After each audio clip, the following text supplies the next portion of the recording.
Hey guys, in this video we are going to show you how to cancel Meta Verified subscription. If you want to cancel your Meta Verified subscription and avoid being charged after the free trial, you can do it easily through the Google Play Store. Following a few simple steps will ensure your subscription is canceled without any issues. Here's how you can do it.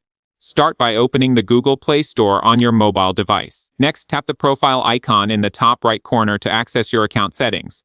From the menu, select Payments and Subscriptions to manage all your purchases and plans. Then, tap on Subscriptions to see a full list of all your active subscriptions linked to your account. Locate the Meta Verified subscription plan from the list and tap Remove to start the cancellation process. Finally, confirm your choice by tapping Remove again to successfully cancel your Meta Verified subscription after the free trial. Once you complete these steps, your subscription will be canceled and you will not be billed when the trial period ends. Thank you guys so much for watching. I hope you got some value. See you in the next one.